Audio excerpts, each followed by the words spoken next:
Alright, a lot of people asked me to give some very basic introduction to Linux using Kali, and I come up with this short Linux fundamental class using Kali. So let's start. This is what we will cover today. What is Linux? Kernel versus operating system, command line, the file system, useful commands. What is Linux? The word Linux came from the combination of the words Linus Torvalds, the creator of Linux, and the word Unix. Something that was a hobby and without greater much expectations become something really big.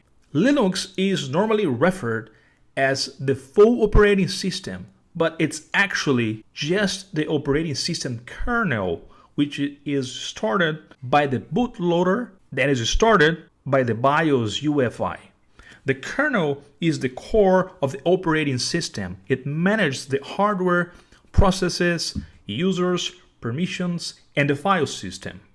The kernel runs on what we call ring 0 or kernel space, and everything else that happens outside of the kernel space, we call it user space. The kernel most important role is to control the hardware components. It detects and configures then when the computer powers on, or when a device is inserted or removed, like an USB device. It also makes them available to higher level software through a simplified programming interface, so applications can take advantage of devices without having to address details such as which extension slot an option board is plugged into. The programming interface also provides an abstraction layer, allowing, for example, video conferencing software to use a webcam regardless of its maker or model. The software can use the Video for Linux interface, and the kernel will translate functions calls of the interface into actual hardware commands needed by the specific webcam in use. The kernel exports data about detected hardware through the /proc/ and the /c/ virtual file system. Applications normally access devices according to files created under the dev. Specific files represent disk drivers, for instance, the dev/sda partitions /dev/sda1, serial ports /dev/tty_s0 and other components. I will now open my Kali Linux, and I'm assuming you already have it installed and running. And I want to show you that there are two types of device files, block and character. The first one is like a block of data. It has a finite size, and you can access bytes at any position in the block. The second one, the character, it behaves like a flow of characters. That's why it's called characters. You can read and write characters, but you cannot seek to a given position and change arbitrary bytes. To find out the type of a given device file, inspect the first letter in the output of ls-l. It is either B for block devices or C for character devices.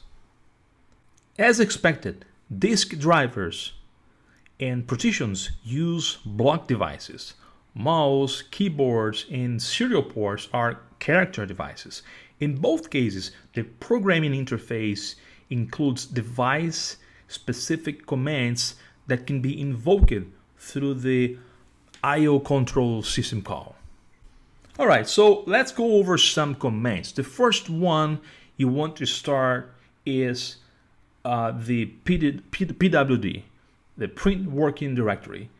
The PWD shows you the current location in the file system. To change the current directory, you use the CD followed by the directory you want to go. When you don't specify the target directory, you are taken to your home directory.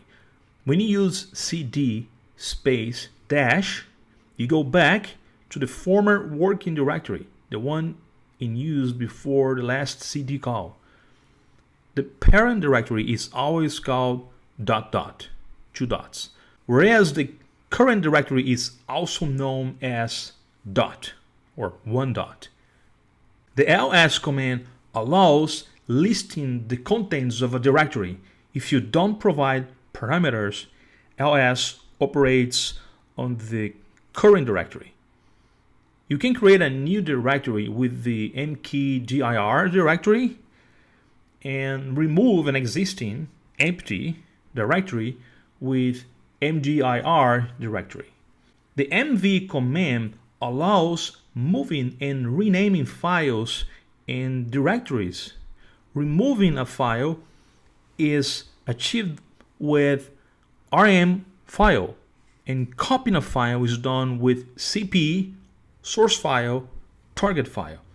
The shell executes each command by running the first program of the given name that it finds in a directory listed in the path environment variable. Most often, these programs are in /bin /usr/bin or /usr/sbin. For example, the ls command is found in /bin/ls.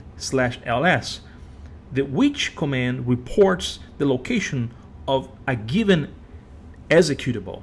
Sometimes the command is directly handled by the shell, in which case it is called a shell built-in command. cd and pwd are among those. The type command lets you query the type of each command. Note the usage of the echo command, which simply displays a string on a terminal. In this case, it is used to print the content of an environment variable, since the shell automatically substitutes variables with their values before executing the command line. As with other Linux distributions, Kali Linux is organized to be consistent with the File System Hierarchy Standard, the FHS, allowing users of other Linux distributions to easily find their way around Kali. The FHS defines the purpose of each directory. The top-level directories are described as follows. We have the bin, the basic programs, boot, Kali Linux kernel, and other files required for its early boot process, dev, the device files, etc, the configuration files, home, users' personal files, lib, basic libraries, media, mount points for removable devices like CD-ROM, USB keys, and so on, MNT, temporary mount points, opt, extra applications provided by third parties, root, administrators, root's personal files, and have the run, volatile, runtime data that does not persist across reboots, not yet included in the FHS. SBIN, system programs. SRV, data used by servers hosted on this system. TMP, temporary files. This directory is often emptied at boot. USR, applications. This directory is further subdivided into bin, sbin, lib, according to the same logic as in the root directory. Furthermore, USR/share contains architecture independent data. USR/local directory is meant to be used by the administrator for installing applications manually without overwriting files handled by the packaging system, DPKG. var, variable data handled by daemons. This includes log files, keyway's, spools, and caches. Proc and sys are specific to the Linux kernel and not part of the FHS. They are used by the kernel for exporting data to user space. The user's home directory. The contents of a user's home directory are not standardized, but there are still a few noteworthy conventions. One is that a user's home directory is often referred to by a tilde. That is useful to know because command interpreters automatically replace a tilde with the correct directory, which is stored in the home environment variable and whose user value is /home/user. Useful commands. The cat file command intended to concatenate files to the standard output device reads a file and displays its contents on the terminal. If the file is too big to fit on a screen, you can use a pager such as less or more to display it page by page. The editor command starts a text editor such as VI or Nano and allows creating, modifying, and reading text files. The simplest files can sometimes be created directly from the command interpreter thanks to the redirection command. File creates a file name, file containing the output of the given command. Command with two signs in the file is similar except that it appends the output of the command to the file rather than just overriding it. The find directory criteria command searches for files in the hierarchy under directory according to several criteria. The most commonly used criteria is the -name, file name, which allows searching for a file by name. You can also use common wildcards such as star in the file name search. The grep expression files command searches the contents of the files and extracts lines that matches the regular expression. Adding the -r option enables recursive search on all files contained in the directory. This allows you to look for a file when you only know a part of its content. Getting system information. The free command displays information on memory.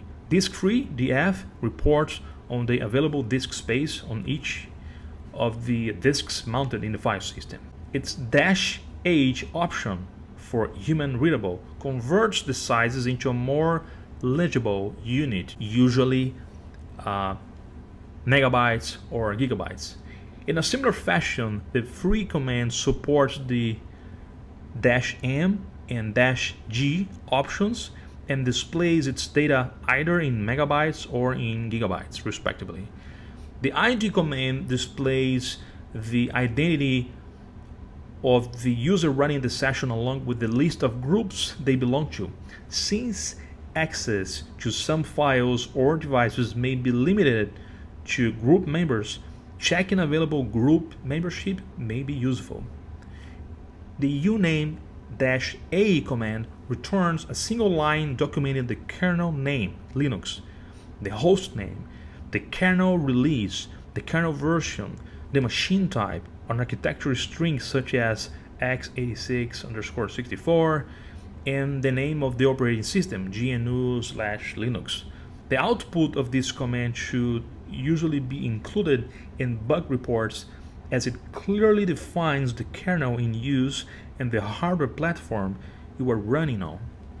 All these commands provides runtime information, but often you need to consult logs to understand what happened on your computer. In particular, the kernel emits messages that is stored in a ring buffer whenever something interesting happens, such as a new USB device being inserted, a fading hard disk operation, or initial hardware detection on boot. You can retrieve the kernel logs with the dmesg command, the dmask command. Discovering hardware. The kernel exports many details about detected hardware through the proc and sys virtual file systems. Several tools summarizes those details. Among them, the LSPCI in the in the PCI utils package lists PCI devices. LS-USB in the USB utils package lists USB devices, and LS-PCMCIA in the PCMCIA utils package lists PCMCIA cards. Those tools are very useful for identifying the exact model of a device. This identification also allows more precise searches on the web, which in turn leads to more relevant documents. These programs have a -v option that lists much more detailed but usually unnecessary information. Finally, the lsdev command in procinfo package lists communication resources used by devices. The ISHW program is a combination of the above programs and displays a long description of the hardware discovered in a hierarchical manner. You should attach its full output to any report about hardware support problems. And that's it. I hope you had enjoyed this tutorial, and thanks for watching. See you next time.